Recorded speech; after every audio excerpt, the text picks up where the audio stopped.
Bonjour à tous, j'espère que vous portez bien. Moi, je me suis juste mangé une table basse, accident de confinement. On consacre cette troisième vidéo de jeunesse d'exposition à la dernière artiste entrée dans la galerie qui s'appelle Claude Como, une artiste marseillaise qu'on a exposée pour la première fois en décembre 2019.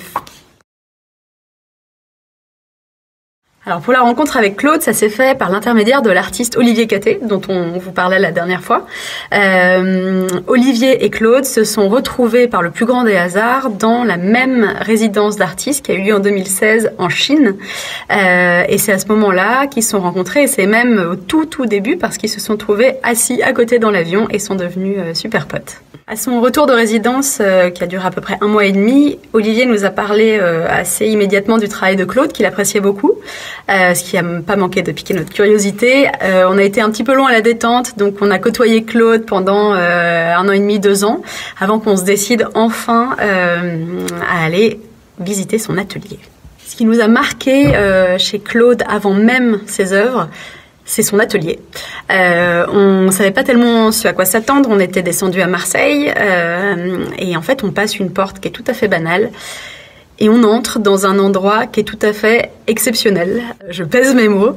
C'est un ancien garage qu'elle a entièrement retapé.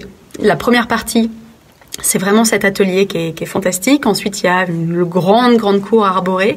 Et tout au bout, il y a son appartement. Si l'atelier de Claude nous a tant marqué, c'est parce que, au-delà de l'architecture qui est très chouette, et de la lumière qui rentre, c'est foisonnant, mais c'est pas bordélique du tout. Claude est une artiste qui touche vraiment à tout. Donc, il y a un endroit où elle peut cuire ses céramiques. Il y avait un endroit où elle faisait couler ses résines. À l'époque, elle travaillait aussi avec des lattes de parquet qu'elle avait récupérées de son ancien plancher.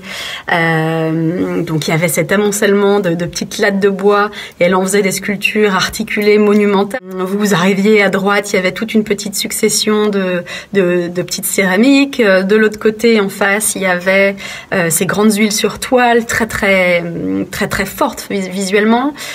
Et puis d'autres œuvres comme ça qui, au gré de notre déambulation, se laissaient découvrir. Je pense notamment aux oiseaux qui semblaient complètement piégés dans de la lave, arrêtés en plein envol. C'était vraiment très beau. Parmi tous ces travaux, je retiendrai pour notre première visite les fusains qu'on a trouvés absolument somptueux parce qu'ils sont faussement classiques. Vous êtes face à des fusains qui représentent des paysages et en fait, quand vous approchez, vous vous rendez compte que tout a été travaillé en effacement. Claude étale le fusain au pinceau, mais sans eau. Et ensuite, à la gomme, elle efface et c'est comme ça qu'elle compose les dessins. C'est un travail qui est absolument magnifique et d'ailleurs qui est pas complètement éloigné du travail d'arrachement d'Olivier Catté, donc je comprends qu'ils aient trouvé des affinités. L'atelier surtout de Claude est vraiment à l'image de son travail, c'est-à-dire un travail qui essaye d'englober le plus de matériaux possible, non pas par contrainte imposée, mais simplement parce que Claude se fixe absolument aucune limite. Elle est par exemple en ce moment en train de travailler sur du tufting, c'est-à-dire qu'elle projette de la laine pulsée sur des toiles pour faire des immenses tapisseries monumentales qu'elle va redécouper après, ce qui n'était pas encore là pendant notre première visite, mais du coup qui a dû bien modifier l'apparence de son atelier. Le travail de Claude est vraiment lié à la vie, la mort, l'animal, le végétal et tout ça s'entremêle dans une forme d'écosystème. Et c'est vraiment ça qu'on a ressenti à l'atelier.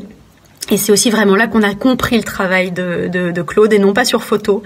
Et qu'on a surtout décidé de l'exposer, ce qui a eu lieu donc en décembre 2019. Vous pouvez retrouver à peu près toutes ces œuvres sur la page artiste Claude Como sur notre site.